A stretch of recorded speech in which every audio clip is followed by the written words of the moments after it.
الحمد لله رب العالمين.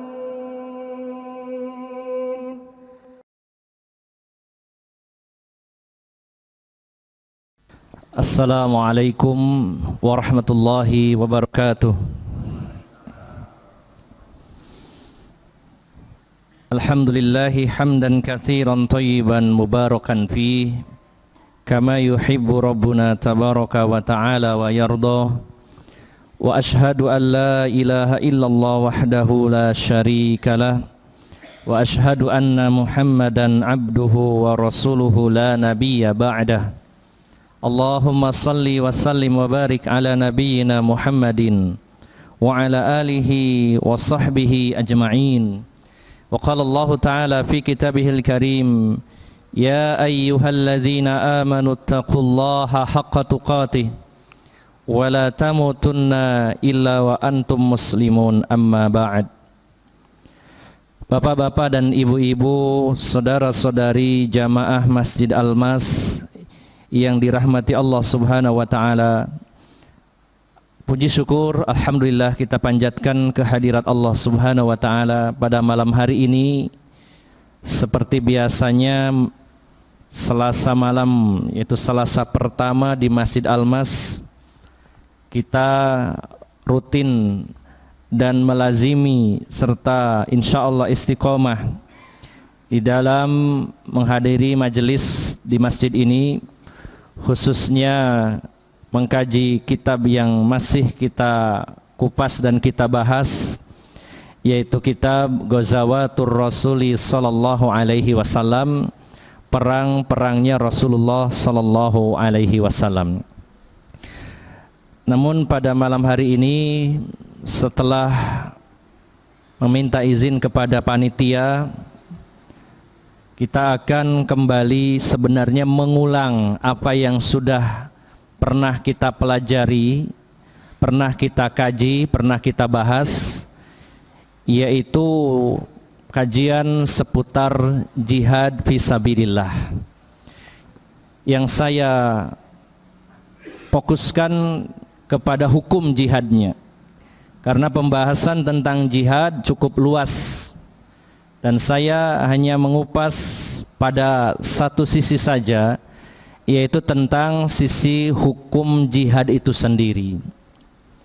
Bapak Ibu jamaah sekalian yang dimuliakan Allah Subhanahu wa taala, hal ini perlu kita pelajari kembali dan perlu kita kaji ulang, karena mengingat keadaan dan kondisi di negeri ini, khususnya yang terjadi di Papua, secara khusus lagi di Wamena, dan tidak lepas yang menimpa saudara-saudara kita kaum muslimin di sana, sehingga kita sebagai saudaranya yang di sini, kita sebagai bagian dari anggota tubuh kaum muslimin, tentunya merasakan sakit sebagaimana yang mereka rasakan.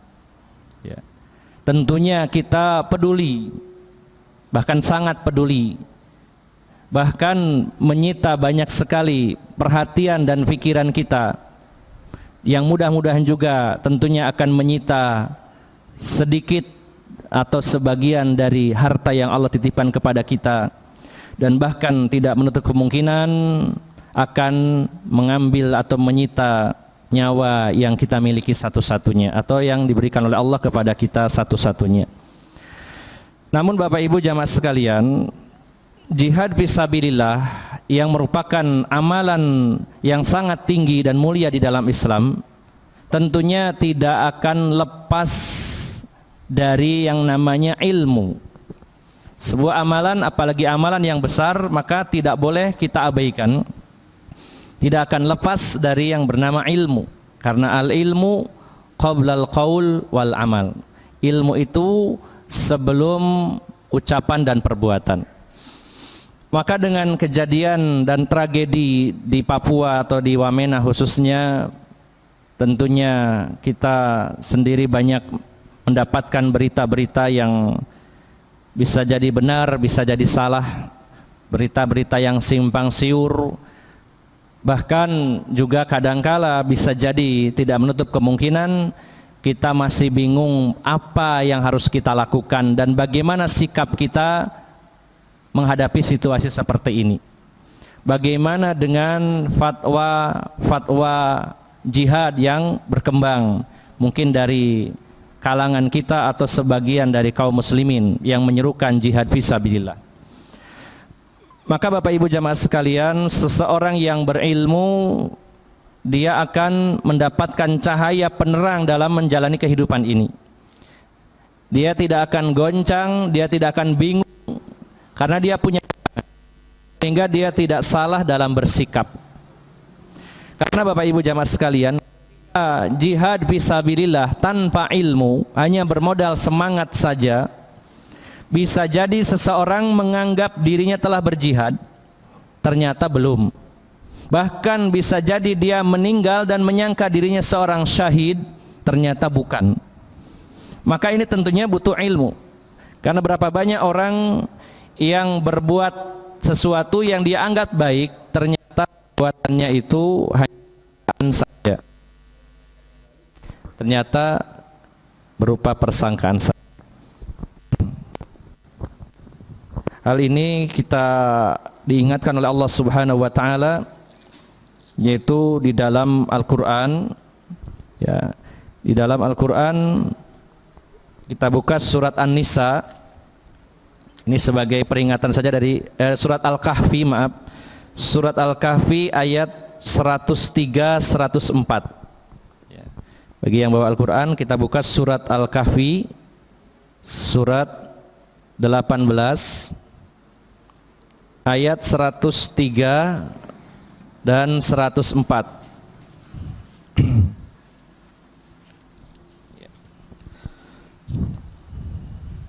Allah Subhanahu wa taala berfirman dalam surat Al-Kahfi, ini sebagai mukadimah saja dari saya. Surat Al-Kahfi ayat 103 dan 104. Qul hal nunabbi'ukum bil akhsarina a'mala alladzina dhalla sa'yuhum fil hayatid dunya wa hum yahsabuna annahum yuhsinuna sun'a. Ya.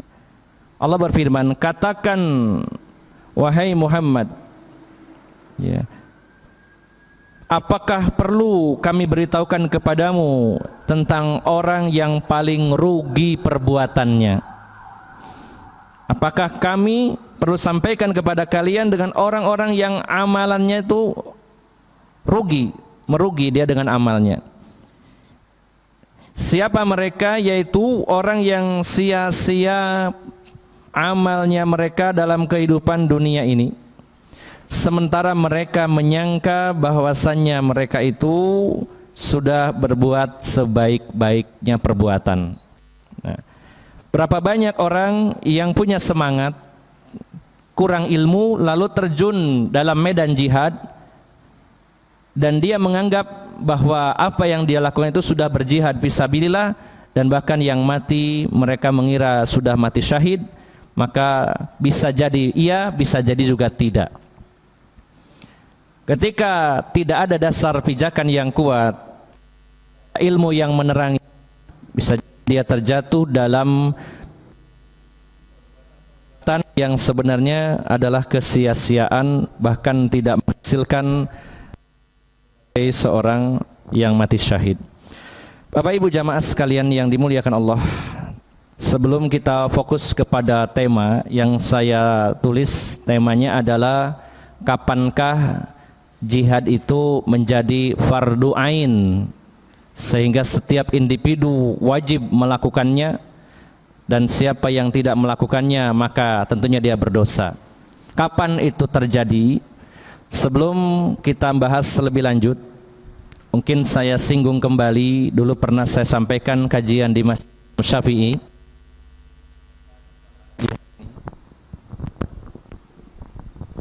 Yang pertama tentang makna jihad dulu. Ini benar-benar perlu kita pahami, karena ada sebagian orang yang memahami jihad secara sempit, kemudian sebaliknya ada orang yang memahami ketika ayat atau hadis ini berbicara tentang jihad yang secara khusus, tapi dia menganggapnya sebagai sesuatu yang umum. Harusnya dikhususkan, dia malah mengumumkan. Harusnya umum jadi khusus. Seperti contoh, misalkan ada orang yang meyakini bahwa al-jihad huwa al-qital. Kalau jihad itu ya perang, selain perang tidak disebut jihad. Dan ini berapa ribu, berapa juta orang kaum muslimin seluruh dunia yang meyakini hal ini. Saudara-saudara kita yang meyakini bahwa kalau ada kata jihad pasti al-qital, yaitu perang dengan senjata. Ya. Tapi kemudian sebagian lagi ada yang meyakini ketika Allah Subhanahu wa taala membahas bab tentang jihad yang dimaksud jihad perang, malah dia menganggapnya sesuatu yang umum. Ya. Bahkan mengembalikannya ketika diajak berjihad, saya sudah berjihad, bahkan nun sewu, buang air besar itu kan butuh energi, butuh tenaga, itu sudah berjihad. Ada yang seperti itu, wallahi. Ya. Ketika diajak berbicara tentang jihad yang khusus, yaitu al-qital, melawan orang-orang kafir, dia bilang saya sudah berjihad, bahkan saya tiap hari berjihad, yaitu ketika ngeden. Ya. Karena nanti akan ada definisi secara bahasa, dia memahami jihad secara bahasa. Nah, maka memahami sesuatu ini sangat penting, mendefinisikan sesuatu sangat penting, karena ketika salah mendefinisikan, salah kesananya terus. Sebagaimana orang ketika membahas tentang bid'ah itu karena tidak memahami definisinya baik secara bahasa maupun secara istilah, akhirnya salah kaprah. Ya, salah kaprah, belarah tutu endi-endi. Contohnya seperti itu. Maka Bapak Ibu jamaah sekalian, kata jihad ini diambil dari kata al-jahdu, ada yang mengatakan al-juhdu. Ada yang satunya jimnya itu di fathah atau ada yang di dhamma. Kalau diambil dari sisi kata al-jahdu, artinya kesusahan, kelelahan. Ya. Ini secara bahasa. Al-jahdu artinya kelelahan atau kesusahan. Kalau diambil dari kata al-juhdu, ya, al-juhdu yaitu secara bahasa artinya kemampuan. Kalau ada orang, bahasa orang Arab mengatakan balagha juhdahu, berarti dia mengeluarkan kemampuannya. Ini secara sisi bahasa. Nah, lantas bagaimana secara istilah? Banyak para ulama mendefinisikan masalah ini. Ya, saya kutip salah satunya saja dari Syekhul Islam Ibnu Taimiyah rahimahullah, dari kitabnya yaitu kitab Majmu' Fatawa. Karena beliau seorang ulama yang sangat mendalam ilmunya, semua disiplin agama atau cabang-cabang ilmu dalam Islam beliau kuasai, sekaligus beliau juga seorang mujahid yang terjun ke medan perang. Ya, maka tidak luput dari tulisan beliau tentunya menyinggung dan membahas seputar masalah jihad ini. Ya. Beliau mengatakan kurang lebihnya, saya rangkum, ya, makna jihad secara istilah, ya, mengerahkan segala kemampuan, ya, mengerahkan segala kemampuan, ya, untuk mendapatkan apa yang dicintai Allah. Saya ulangi ya, mengerahkan segala kemampuan untuk mendapatkan sesuatu yang dicintai Allah dan menolak apa yang dibenci oleh Allah Subhanahu wa taala. Jadi maknanya luas sekali jihad itu. Ya. Saya ulangi, mengerahkan segala kemampuan untuk mendapatkan sesuatu yang Allah cintai, atau digabung dan mengerahkan segala kemampuan untuk menolak apa saja yang dibenci oleh Allah Subhanahu wa taala. Maka murid beliau, salah satu murid beliau yang termasuk deretan murid paling berprestasi, yaitu Imam Ibnul Qayyim Al-Zawjiyah rahimahullah.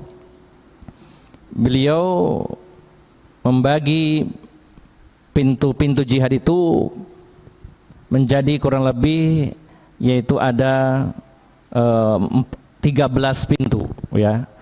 Yaitu dulu pernah dibahas dari Imam Syafi'i.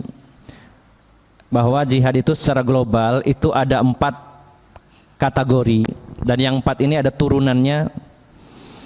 Yang pertama jihadun nafsi, jihad melawan diri kita, nafsu kita, yang beliau bagi menjadi 4, yaitu jihad dalam satu menuntut ilmu agama. Ini butuh memerangi diri kita untuk mau belajar ngaji, mau datang ke majelis ilmu, kita butuh perjuangan melawan hawa nafsu kita. Jihad yang pertama itu. Contoh saja saya mengulang ya, pernah saya sampaikan di Masjid Imam Syafi'i dulu bagi yang pernah ikut, bahwa jihadun nafsi, jihad melawan hawa nafsu, yaitu diantaranya jihad yang pertama menuntut ilmu, yang kedua jihad mengamalkan ilmu, yang ketiga jihad mendakwahkan ilmu, dan yang keempat sabar. Ya, sabar. Ini diantaranya jihadun nafsi. Kemudian yang kedua jihadus syaiton, jihad melawan syaiton. Dan ini ada 2, yaitu jihad melawan syahwat dan jihad melawan syubhat. Kemudian ada lagi jihad melawan kemungkaran, kezaliman, melawan ahlul bid'ah. Ini ada 3, yaitu jihad dengan tangan, dengan lisan, dengan hati. Sebagaimana hadis man ra'a minkum munkaran falyughayyir biyadihi fa illam yastati fa bilisani fa illam yastati fa biqalbihi wa dzalika adhaful iman. Nah, barulah jihad melawan orang-orang kafir, orang-orang musyrik, orang-orang munafik. Di antaranya yang pertama dengan hati, yang kedua dengan lisan, dengan hujah, yang ketiga dengan harta dan dengan jiwa. Maka luas sekali medan dan pintu-pintu jihad itu. Maka kalau ada orang yang menyempitkan makna jihad, menurut saya jihad itu hanya perang, wah berarti yang lainnya tidak termasuk jihad. Sebaliknya ada juga yang hanya mengamalkan 1-2 jihad lalu sudah merasa sudah selesai jihadnya. Saya sudah ngaji kan juga jihad. Iya, itu baru nomor 1. Yang tadi ya, jihadun nafsi, Imam Ibnu Qayyim mengatakan yang pertama adalah menuntut ilmu agama. Jadi siapa yang sudah ngaji, ini sudah berjihad, tapi baru 1 poin.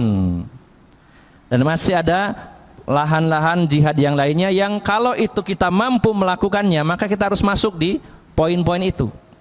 Setiap orang tentu berbeda masuk ke pintu-pintu jihad ini. Nah, ini baru dari segi definisi bahwa jihad itu mengerahkan segala kemampuan untuk mendapatkan apa yang Allah cintai dan mengerahkan segala kemampuan untuk menolak apa yang Allah benci. Yang dirinci oleh muridnya Ibnu Taimiyah yaitu Ibnu Qayyim, ada tadi begitu banyak cabang. Nah, tetapi Bapak Ibu jamaah sekalian, yang ingin kita bahas pada hari ini atau pada malam ini hanya poin 1 saja, yaitu jihadul kufar, jihad melawan orang kafir dengan senjata ya.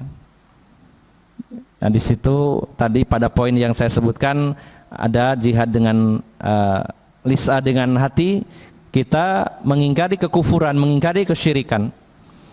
Kemudian jihad dengan lisan, kita berdakwah, mematahkan hujah-hujah orang-orang kafir, penyimpangan-penyimpangan mereka. Ya.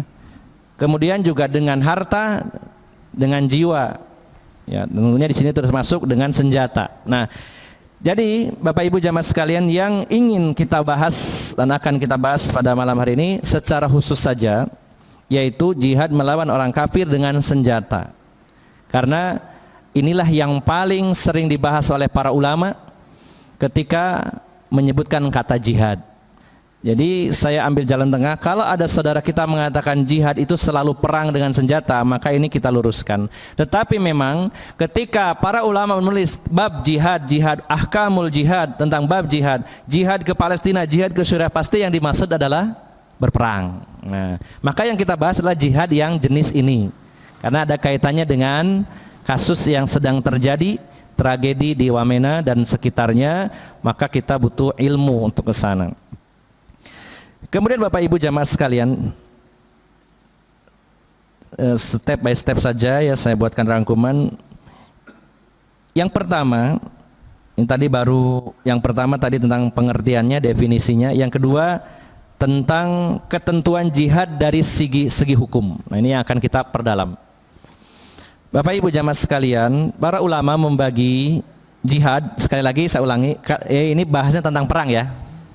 Nah, sebagai pengganti dari kitab Ghazawatur Rasul, perangnya Rasulullah SAW, kita bahasnya jihad. Kalau saya mengatakan di sini jihad, berarti panjenengan dalam mindset panjenengan ini perang, bahas masalah perang ya, bukan keluar dari bahas tadi ya, ngaji atau melawan setan, bukan ya. Yang saya maksud kalau saya mengatakan jihad, berarti yang dimaksud adalah berperang di jalan Allah Subhanahu wa taala melawan orang-orang kafir.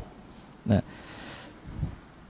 ketentuan jihad dari segi hukum ini terbagi menjadi dua. Yang pertama, jihad itu ada jenisnya disebut jihadud difa. Jihadud difa. Ad-difa artinya defensif atau bertahan. Jadi kaum muslimin yang diserang oleh orang-orang kafir. Yang kedua, jihadut tolab. Ya, tolab itu kan mencari. Jihadut tolab yaitu menyerang, ofensif. Sehingga dari dua pembagian ini terbantahkan pendapat sebagian orang bahwa jihad itu hanya defensif, kalau diserang ya baru melawan. Ternyata tidak. Ya. Apa dalilnya? Kenapa ada jihadut tolab? Kita tahu Rasulullah SAW dalam kitab Ghazawatur Rasul, beliau telah mengikuti perang Ghazwah di mana beliau terlibat itu sebanyak 27 kali dan mengirimkan ekspedisi pasukan yang disebut Sariyah sebanyak 35 kali selama kehidupan beliau. Maka pengiriman Sariyah, ekspedisi pasukan-pasukan ini menunjukkan bahwa tidak hanya bertahan tapi mengirim. Namanya mengirim berarti menyerang, mendatangi kabilah-kabilah, menawarkan Islam kepada mereka. Begitu pula di zaman Khulafaur Rasyidin, ya, mereka melakukan semacam, ya, kalau dibilang invasi tapi dalam rangka dakwah, menawarkan Islam, apakah mau masuk Islam atau bayar jizyah atau berperang. Bukan bertahan kalau diserang musuh datang, tidak, tapi datang kepada musuh. Ya. Bahkan ada kalanya dalam beberapa perang Rasulullah dan para sahabat rencananya akan diserang tapi diduluin. Karena ada satu istilah dalam kita bahwa pertahanan terbaik adalah menyerang, ya. Sebagaimana pada peristiwa perang Mu'tah, ketika seusai perjanjian Hudaibiyah antara kaum muslimin dengan musyrikin Mekah, di mana kedua kubu gencatan senjata. Ini sebelum Fathu Mekah, gencatan senjata. Maka kesempatan ini dimanfaatkan Rasulullah SAW untuk mengirimkan surat ke raja-raja di sekitar Jaziratul Arab, ya. Termasuk mengirim kepada Raja Persia, Kaisar Persia, ya. Kemudian juga kepada Raja Hirokla atau kita kenalnya namanya Hercules, ya. Tapi jangan ditambahi agung, ya. Nggak ada. Hercules atau Hirokla, ya. Itu Raja Kaisar Romawi waktu itu. Ketika mengirim utusan kepada Kaisar Persia, maka surat yang dari Rasul dirobek-robek oleh raja itu, kaisarnya.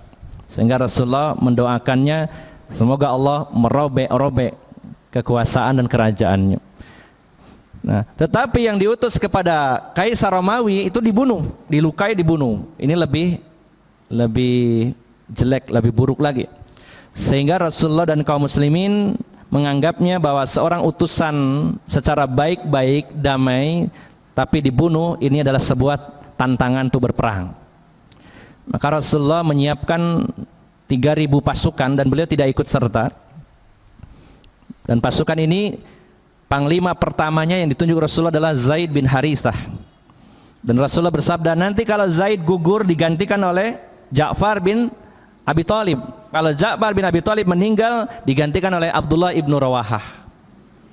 Berangkatlah 3.000 personil pasukan kaum muslimin menuju ke arah Syam, perbatasan Syam, dan ternyata cukup kaget kaum muslimin di sana. Ternyata sudah ya dinantikan oleh 200.000 tentara Romawi yang terlatih dengan persenjataan lengkap. Jadi secara hitungan 1 lawan 70. Ya, 1 lawan 70. Bayangkan, Pak. Dalam peristiwa perang Mu'tah. Ya. Jangan keliru, perang Mut'ah itu lain lagi ya. Ini perang Mu'tah. 3.000 lawan 200.000. Awalnya kaum muslimin pasukan meminta kepada panglimanya, gimana kalau kita nyurati Rasulullah minta bantuan, ini terlalu banyak musuhnya ini. Apalagi saat itu seluruh dunia melihatnya ini kayak tikus membangunkan singa, katanya begitu.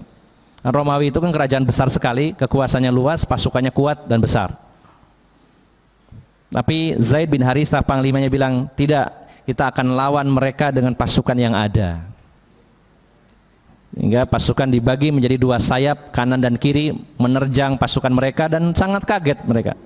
Tidak menyangka pasukan Arab yang dianggap primitif, dianggap terbelakang, ya ternyata bisa memberikan hantaman yang keras kepada pasukan Romawi.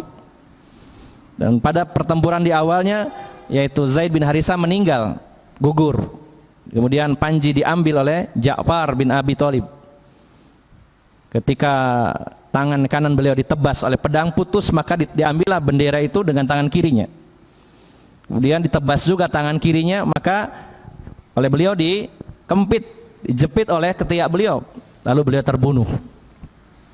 Rasulullah menyampaikan kepada keluarganya Ja'far, sesungguhnya ya Ja'far bin Abi Thalib di surga akan diberi 2 sayap sebagai pengganti 2 tangannya yang putus. Ya. Kemudian dipegang komando oleh Abdullah ibnu Rawaha dan akhirnya gugur juga.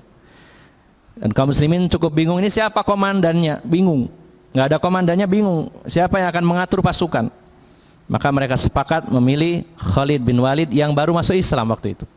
Dan Khalid menolak, saya tidak sanggup, saya tidak pantas. Tapi kaum muslimin memaksanya, akhirnya mau. Apa yang dilakukan oleh Khalid bin Walid? Beliau menukar pasukan sayap kanan dengan pasukan sayap kiri, ditukar. Keesokan harinya perang lagi, dan pasukan Romawi kaget, wah ini orangnya kok beda-beda ya, bukan yang kemarin, berarti datang lagi. Yang kemarin aja sedikit kayak gitu hebatnya, ini datang lagi, wah nggak ngatasi kita.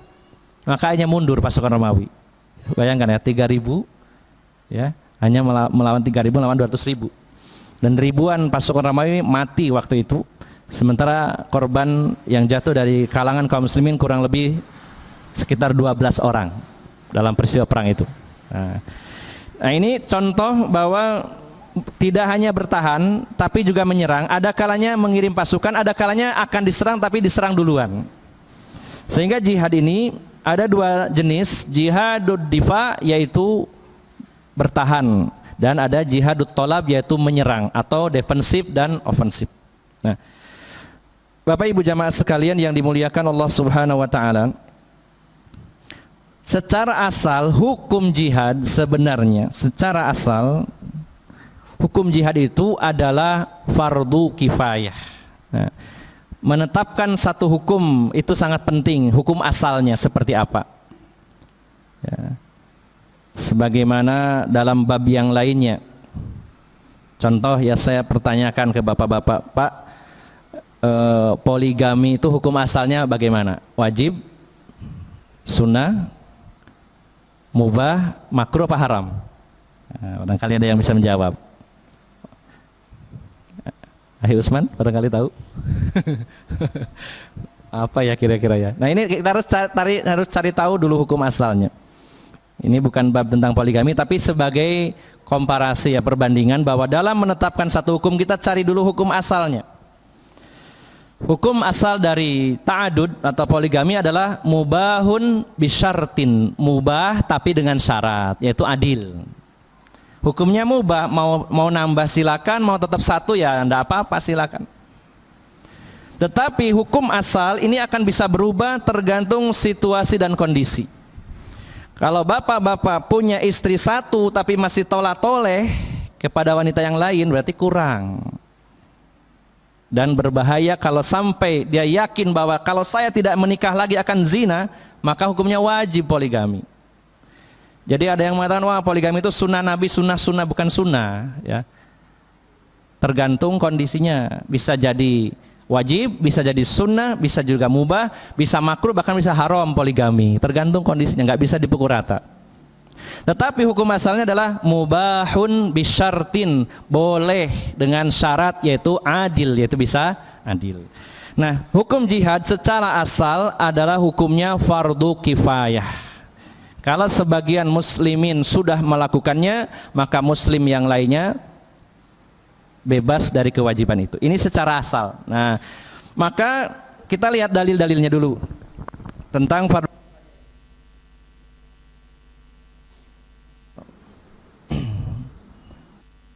Yang pertama kita lihat coba dari surat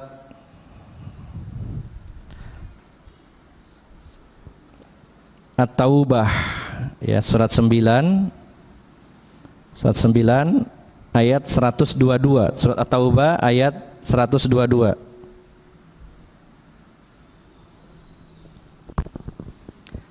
Surat At-Taubah ayat 122.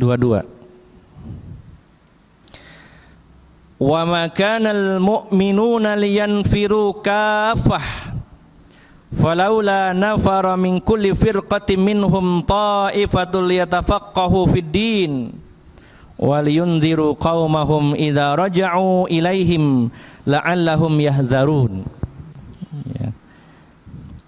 Allah berfirman, dan tidak sepatutnya, tidak sepantasnya orang-orang mukmin itu semuanya pergi ke medan perang. Artinya tidak sepatutnya itu janganlah semuanya, ya. Mengapa sebagian dari setiap golongan di antara mereka tidak pergi untuk memperdalam ilmu agama dan memberi peringatan kepada kaumnya apabila mereka telah kembali agar mereka dapat menjaga dirinya. Nah, jelas Pak ya ayatnya. Tidak pantas, tidak selayaknya kaum muslimin berangkat semuanya. Hendaknya ada sebagian berangkat, sebagian belajar agama, memperdalam agama. Dan ini dipraktikkan oleh para sahabat. Ketika mereka berangkat berperang, maka sebagian belajar. Bahkan Rasulullah pun tidak selalu ikut perang. Padahal beliau tidak dalam keadaan sakit dan beliau dalam keadaan mampu. Tapi kenyataannya Rasulullah pun tidak ikut berperang, termasuk dalam perang tadi apa? Mu'tah itu ya. Itu masih di zaman Rasulullah sallallahu alaihi wasallam. Begitu pula ketika pengiriman sariyah, pasukan-pasukan ekspedisi, beliau juga tidak ikut. Di definisi sariyah itu beda dengan ghazwah ya. Jadi hanya pasukan kecil-kecil ya yang menyerang atau berperang di wilayah-wilayah yang kecil. Nah, maka para sahabat ketika sebagian mereka berperang, sebagiannya lagi ngaji.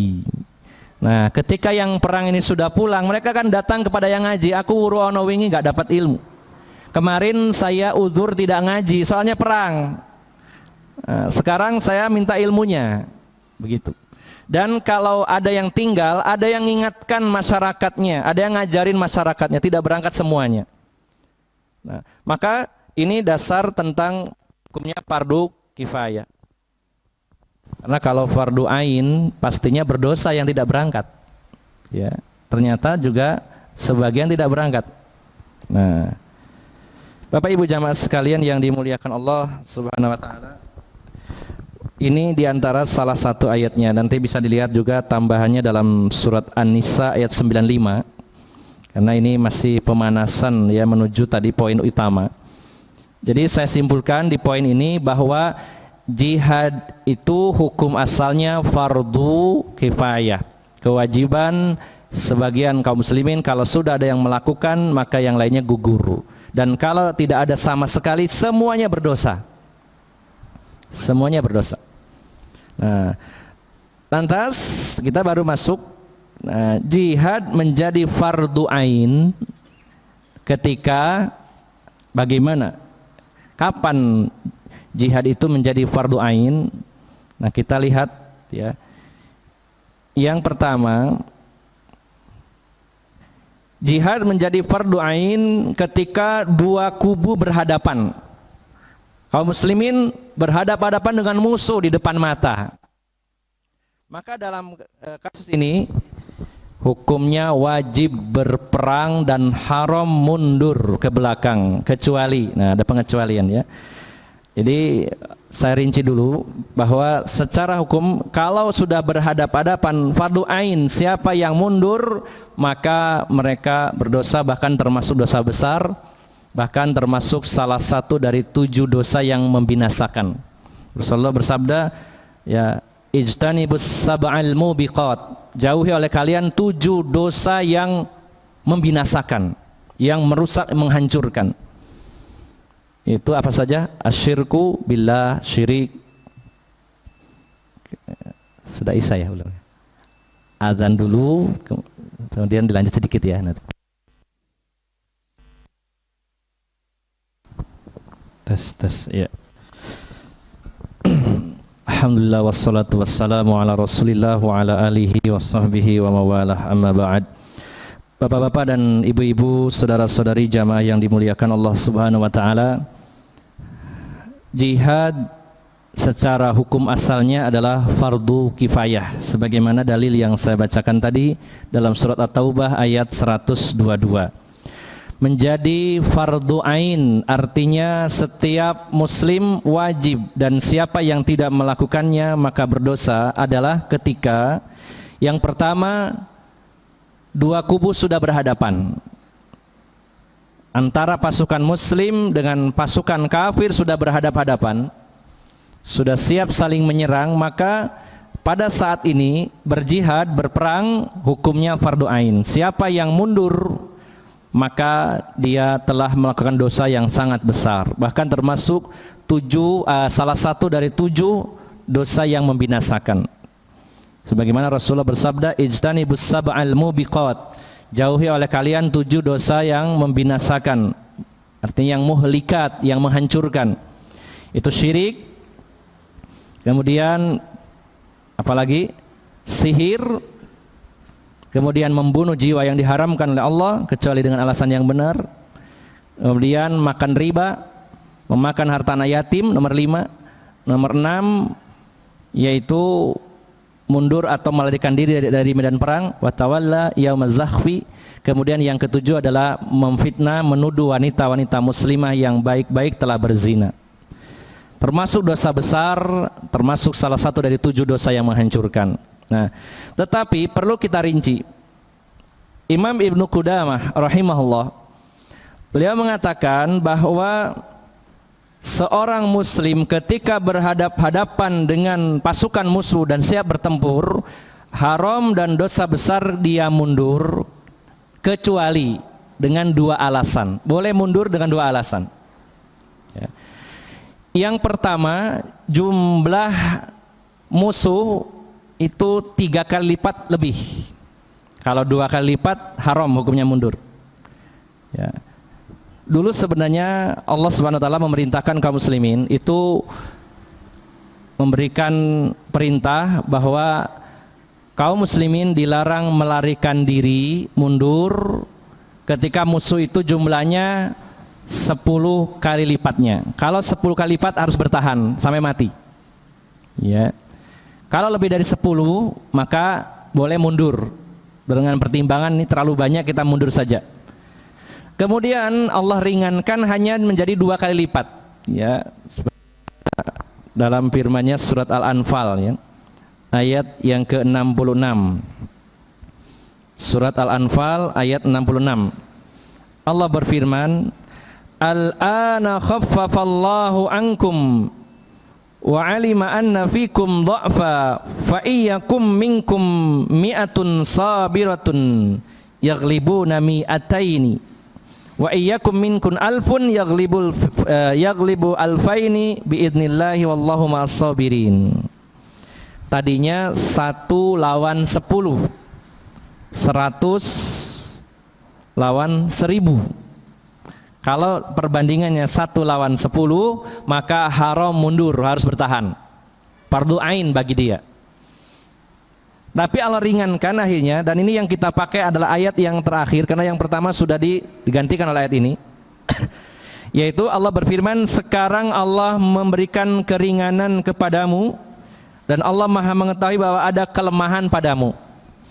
Maka jika ada di antaramu 100 orang yang sabar, ada 100 orang yang sabar, niscaya mereka akan mengalahkan 200 orang. Dan jika ada di antaramu 1000 orang yang sabar, akan bisa mengalahkan 2000 orang, ya, dengan izin Allah Subhanahu wa taala. Dan Allah bersama orang-orang yang sabar. Bapak Ibu jamaah sekalian, kalau kita buka Al-Qur'an, ada mungkin belasan ayat yang menggandengkan antara perang dengan sabar. Salah satunya ayat ini. Sehingga kesalahan fatal kalau ada orang mengatakan sabar itu nggak usah melawan. Yang namanya sabar itu selalu mengalah. Padahal ayat yang berbicara tentang kesabaran juga membahas sekaligus tentang perang. Allah menyatakan kalau ada 100 orang sabar bisa mengalahkan 200. Kalau ada 1000 orang sabar bisa mengalahkan 2000. Ini jadi kaidah para ulama bahwa kalau jumlah musuh itu 2 kali lipat, apalagi seimbang atau lebih sedikit musuhnya, maka haram mundur dan lari ke belakang. Kalau 3 kali lipat, wah ini saya cuma 10, itu 30, boleh sebenarnya mundur. Kalau dilawan bagus, ya, karena kenyataannya Rasulullah dan para sahabat dalam hampir banyak peperangan selalu jumlahnya lebih sedikit, kecuali perang Hunain, ya, yang banyak justru kalang kabut waktu itu di awal peperangan, ya. Ya, perang Badar 300 lawan 1000, perang Uhud antara 700 lawan 3000, perang Ahzab 10.000 pasukan aliansi mengepung kota Madinah yang kecil hanya berapa ratus orang. Perang Mu'tah tadi berapa? Nah, maka Ibnu Qudamah mengatakan haram hukumnya, artinya fardu ain, harus perang kalau musuh itu jumlahnya 2 kali lipat atau kurang dari itu. Kalau lebih dari itu boleh sebenarnya mundur. Tetapi kalau dilawan berarti luar biasa, ya. Alasan pertama bolehnya mundur adalah karena jumlah. Yang kedua, kan ada 2 alasan tadi, ya. Bolehnya mundur itu karena 2 alasan. Yang kedua karena strategi perang. Bisa jadi di belakang kita bikin jebakan, kita pura-pura mundur, musuh seneng, wah mundur kalah, yuk kita kejar, dikejar, ternyata pasukan dari belakang menghujaninya dengan anak panah misalkan. Atau di belakang kita sudah misalkan itu rumput yang kering, dikasih bensin, ya banyak sekali, musuh lari ngejar, pas nyampe di bensinnya dinyalakan, misalkan begitu, mundur kan. Ini dalam strategi. Atau untuk bergabung dengan pasukan di belakangnya, ya, sebagaimana dalam surat Al-Anfal ayat 15, 16, Al-Anfal 15 dan 16.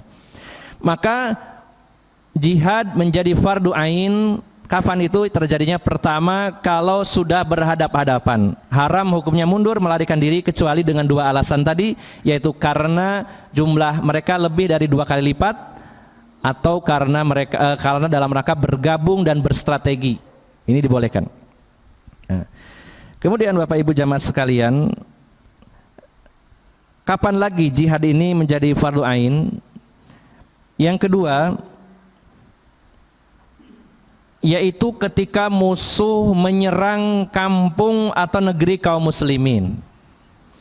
Atau tadi kita sebutkan di awal bahwa jihad itu ada 2, yaitu ada jihadun daf'i atau jihadud difa sama jihadut tolab. Nah, jihadud daf'i ini, bertahan ini, hukumnya wajib ain, fardu ain. Ya, seluruh muslim yang ada di kawasan itu yang diserang, maka dia tidak boleh mundur, harus melawan. Hukumnya wajib fardu ain sesuai dengan kemampuan. Kalau itu para wanita, orang yang sakit, orang yang cacat dan lain-lain, maka harus dievakuasi, ya. Maka bagi penduduk yang diserang hukumnya fardu ain, harus melawan. Dan bagi yang di luar tadi adalah, nanti akan kita bahas, secara asal fardu kifayah, kecuali nanti ada pengecualian yang saya sebutkan tadi. Maka sebagaimana perang yang terjadi di Indonesia seperti Kasus Ambon, bagi warga Ambon yang diserang waktu itu hukumnya fardu ain. Nah, termasuk juga di daerah Wamena, itu termasuk fardu ain kalau memang memiliki kemampuan, tidak cacat, tidak sakit dan lain-lainnya. Ya. Ini yang kedua, jihad menjadi fardu ain. Fardu ain adalah ketika diserang oleh musuh. Yang ketiga, kapan itu terjadi? Yaitu bila imam Amirul Mukminin menunjuk orang tertentu. Ya, secara asal hukumnya fardu kifayah, tapi ada orang ditunjuk, kamu harus berangkat ya, kamu ini ahli itu ditunjuk, maka bagi orang tersebut jadi fardu ain hukumnya. Nah, yang keempat, yang terakhir, menjadi fardu kifayah ketika Amirul Mukminin, pemimpin kaum muslimin, memobilisasi umum, menginstruksikan kepada seluruh kaum muslimin yang memiliki kemampuan wajib berperang. Kalau sudah ada pengumuman seperti itu dalam rangka mempertahankan negeri kaum muslimin, dalam mempertahankan agama, ya, bukan dalam rangka perang karena bangsa, nasionalisme, ya, nasionalisme atau rasisme dan lain-lain, dalam rangka menegakkan kalimat Allah Subhanahu wa taala menjadi yang paling tinggi. Ketika imam atau Amirul Mukminin memerintahkan memobilisasi umum, maka hukumnya menjadi fardu ain, wajib. Tidak boleh ada alasan kecuali kalau memang orang-orang yang tidak berkewajiban untuk berperang karena kekurangan-kekurangan, misalkan cacat, sakit, atau tidak punya biaya dan tidak ada yang membiayai. Kalau tidak punya biaya tapi ada yang membiayai, harus berangkat. Pokoknya tidak mampu barulah tidak berangkat. Karena kembali kepada ayat la yukallifullahu nafsan illa wus'aha. Nah, maka kalau hal ini tidak kita lakukan ketika ada perintah instruksi dari Amirul Mukminin untuk perang, kita tidak mau, maka tinggal nunggu azab dari Allah Subhanahu wa taala. Jadi jangan dikira orang tidak berangkat jihad itu enggak ada azabnya di dunia. Ya. Allah mengancamnya dalam surat At-Taubah ayat 38-39. Ya ayyuhalladzina amanu ma lakum idza qila lakum unfiru fi sabilillahi tsaqaltum ilal ardi araditum bil hayatid dunya minal akhirah fama mata'ul hayatid dunya fil akhirati illa qalil illa tanfiru yu'adzibkum adzaban alima wa yastabdil qauman ghairakum wa la tadurruhu syai'a wallahu ala kulli syai'in qadir. Wahai orang-orang yang beriman, apa alasanmu, apa sebabnya ketika dikatakan kepadamu berangkatlah untuk berperang di jalan Allah, lalu kamu merasa berat dan ingin tetap tinggal di rumah? Apakah kamu puas dengan kehidupan di dunia ini sebagai gantinya kehidupan akhirat? Ya, Allah menegur kita. Kamu merasa berat dan ingin tetap tinggal di rumahmu karena menganggap dunia ini lebih baik daripada akhirat. Padahal kenikmatan hidup di dunia dibandingkan kehidupan akhirat hanyalah sedikit sekali. Jika kamu tidak berangkat berperang, niscaya Allah akan mengazab, menyiksa kalian dengan siksa yang pedih, dan kalian akan diganti dengan kaum yang lain dari kamu. Kalau kamu tidak mau berangkat setelah ada perintah, ya, karena di sini ada kalimat idza qila lakum unfiru fi sabilillah. Jika dikatakan kepada kalian berangkatlah berperang, artinya ada komando, ada perintah, lalu kalian merasa berat dan ingin tetap tinggal, ya, maka akan diazab dengan azab yang pedih dan kamu akan diganti dengan kaum yang lain. Ya, jadi berangkat perang belum tentu mati, tapi kalau gak berangkat diazab, akan dimatikan, dibinasakan Allah, diganti kaum yang lain. Milih yang mana? Gitu ya. Pilihannya itu. Ini kalau kategori jihad yang fardu ain tadi. Ya. Dan Allah menyatakan bahwa ya, kamu tidak akan dapat memberi kemudorotan kepada Allah walaupun sedikit pun. Allah Maha Kuasa atas segala sesuatu. Maka Bapak Ibu jamaah sekalian, inilah 4 perkara yang menjadi sebab jihad itu menjadi fardu ain. 1, karena sudah berhadapan-hadapan dengan musuh. Yang kedua, musuh yang menyerang kepada kampung kita, ya, ke negeri kita, ya. Kalau itu musuhnya dari dalam negeri berarti kan bagi yang penduduk lokalnya di sana. Ya. Pokoknya yang langsung bersentuhan dengan musuh dia hukumnya wajib. Dan semakin dekat dengan lokasi itu semakin besar kewajibannya. Ya. Kemudian yang ketiga, kalau imam menunjuk seseorang karena ini punya kemampuan, ini ahli militer, ini ahli strategi, ini ahli menembak, ini ahli bom dan sebagainya, maka orang tersebut wajib. Nah, yang keempat, kalau sudah ada komando dari Amirul Mukminin memerintahkan kaum muslimin untuk berangkat, maka yang tidak ada uzur wajib berangkat. Maka Bapak Ibu jamaah sekalian yang dimuliakan Allah Subhanahu wa taala, ketika hal ini sudah menjadi salah satu sebabnya kita untuk berperang, yaitu salah satu dari 4 ini, maka kita semuanya wajib untuk berangkat berperang. Ya. Dan pastinya secara manusiawi berangkat perang tidak enak. Hanya Allah tegaskan dalam surat Al-Baqarah ayat 216, ya ayyuhalladzina amanu kutiba alaikumul qital. Wahai orang yang beriman, diwajibkan atas kalian qital, perang.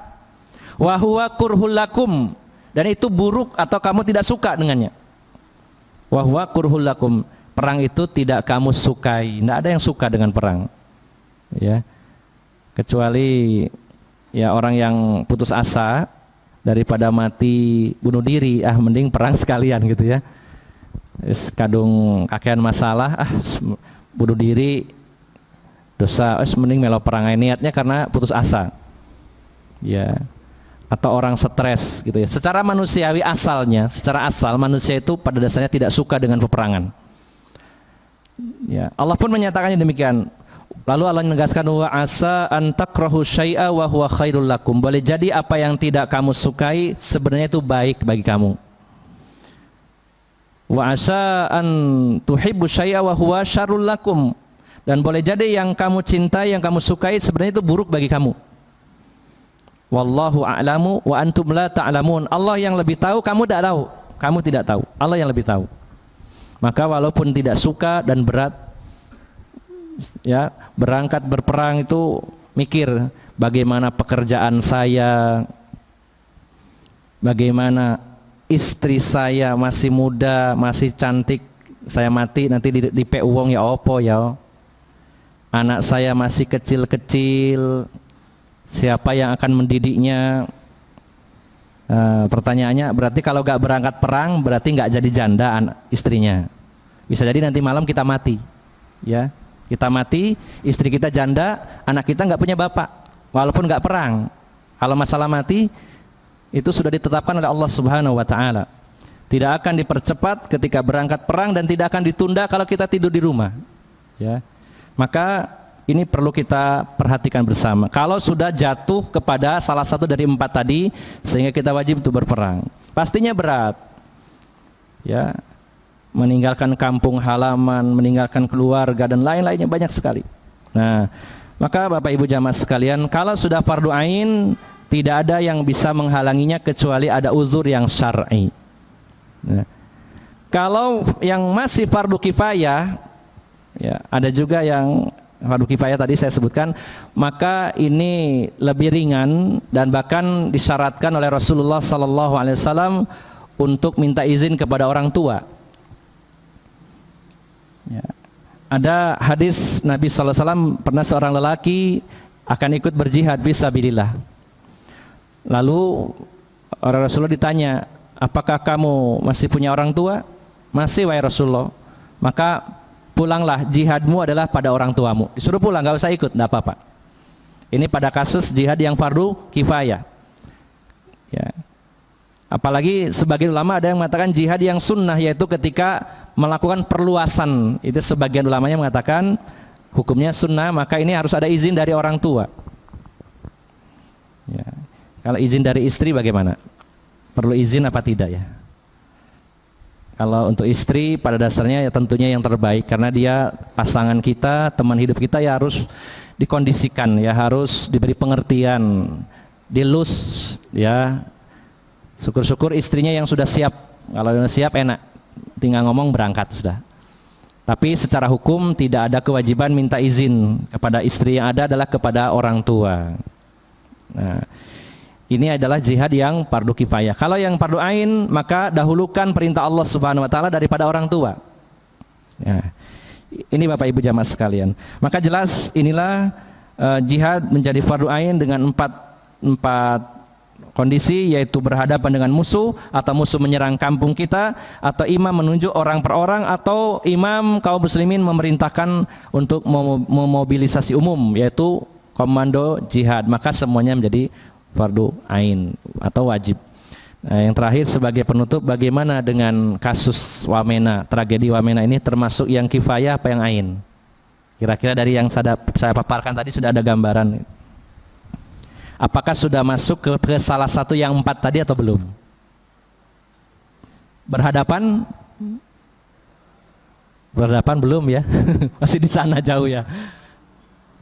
Gimana Pak?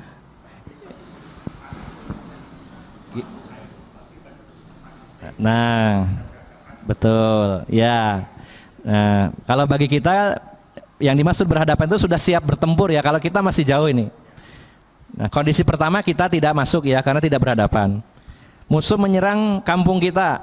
Ya ini memang negeri kita, tapi yang menyerang juga dari negeri kita. Kalau itu orang luar negeri ya masuk dimanapun sisi negara ini masuk. Tapi ini yang menyerang juga dari dalam, berarti kampung lebih sempit lagi wilayah mereka ya.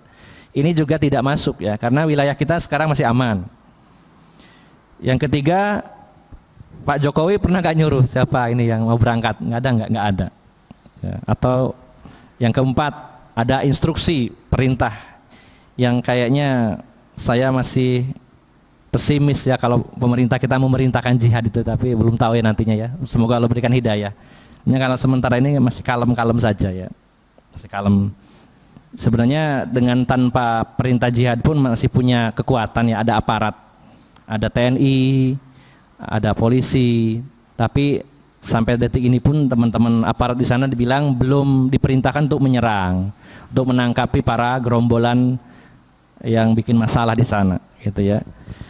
Maka Bapak Ibu jamaah sekalian, secara hukum ini kan kita bahasnya jihad ya, ingat ya. Jihad ini adalah amalan spesial khusus, maka ada aturan khusus juga. Maka secara hukum kita ini belum fardu ain ya ke Wamena. Tapi, nah ada tapinya Pak. Hukum menolong saudara kita sesama muslim hukumnya adalah fardu ain. Di luar konteks jihad. Karena kalau menolong dengan jihad ada bedanya bisa jadi. Kalau jihad nanti berlaku hukum-hukum jihad. Ya. Ada gonimah, ada tawanan perang, ada lain aturan-aturan yang banyak. Ini hanya sebagian kecil yang kita bahas. Maka kita berbicaranya tentang jihad. Karena berapa banyak orang ayo jihad, tapi tidak jelas. Dia nggak ada ilmunya, hanya koar-koar saja, gerusa-gerusu. Nang budal, tapi tidak jelas. Kalau bilangnya, yuk kita ke sana menolong saudara kita, ini hukumnya wajib. Yang punya kemampuan. Ya, karena Allah nyatakan, wa inistansurukum fiddin fa'alaikumun nasr. Jika mereka saudaramu meminta pertolongan kalian dimanapun mereka berada, fa'alaikumun nasr, wajib atas kalian memberi pertolongan. Kalau kita tidak menolongnya dosa, ya sesuai kemampuan kita. Jadi kalau hari ini ada di antara kita yang adem ayem, sama sekali gak berpikir sama sekali tentang saudaranya, haram hukumnya, wajib. Apakah harus berangkat, selalu berangkat? Tidak. Namanya nolong dengan apa saja. Yang berangkat 10 orang, yang tidak berangkat 50 juta orang tapi bantu, wah luar biasa Pak. Yang berangkat 10 orang tapi yang membackup 50 juta kaum muslimin misalkan, ini luar biasa ya, akan sangat terbantu. Maka bantuan ini tidak harus selalu dengan darah, bisa dengan doa, bisa dengan donasi. Pilihannya D3, doa, donasi, atau darah, yaitu kita berperang membantu mereka. Ya. Sudah tidak berperang, duit gak metu, gak pernah doa, gak pernah mendoakan saudaranya. Lantas di mana disebut seorang mukmin yang katanya satu tubuh dan sebagaimana seperti bangunan, ya. Maka Bapak Ibu jamaah sekalian, kalau pembahasannya jihad, maka disitulah berlaku hukum-hukum jihad harus jelas dulu. Tapi kalau untuk menolong kaum muslimin, maka ini berlaku dalil umum bahwa mereka harus ditolong. dengan apa yang kita mampu menolongnya dengan cara-cara yang tidak melanggar aturan syariat Islam. Nah, maka jangan tergesa-gesa menyebutkan status jihad tanpa dasar ilmu yang kuat, gerusa-gerusu karena ada hukum-hukum, ada aturan-aturan yang berlaku di sana. Tapi kalau menolong ya harus segera. Ya. Dengan pertimbangan yang matang, jangan sampai menolong tadinya ingin niat baik menolong tapi kitanya yang malah merepotkan. Makanya saya bin Bas mengatakan bahwa orang yang berangkat ke satu tempat untuk berjihad, ya, untuk berjihad salah satu syaratnya adalah kuat, memiliki kekuatan fisik. Ya, itu disyaratkan oleh para ulama. Ya, ketika wilayah lain, kalau yang diserang kampung kita mau loyo mau apa harus ngelawan. Ya. Tapi kalau dikirim itu disyaratkan harus kuat dan bisa bertempur. Jangan sampai nanti nyampe di lokasi malah digotong sama temannya, merepotkan, mending nggak datang sekalian gitu. Nah, harus kuat fisiknya nyampe sana. Nah, jadi inilah Bapak Ibu jamaah sekalian, adapun tragedi di Papua ini memang sangat pelik ya, kita yang orang biasa sulit untuk menganalisa lebih jauh, hanya punya gambaran-gambaran bahwa tragedi di Papua itu pada asalnya memang bernuansa politis. Ya, karena memang ada kepentingan asing di sana, kemudian lambat laun mengarah menuju rasisme, dan perlahan juga imbasnya akhirnya menimpa saudara-saudara kita kaum muslimin. Namun kalau ada yang mengatakan bahwa di Papua ini persis dengan di Ambon dulu, maka saya belum mengatakan belum sama, ya masih berbeda. Tetapi tetap kita wajib menolong saudara-saudara kita muslim.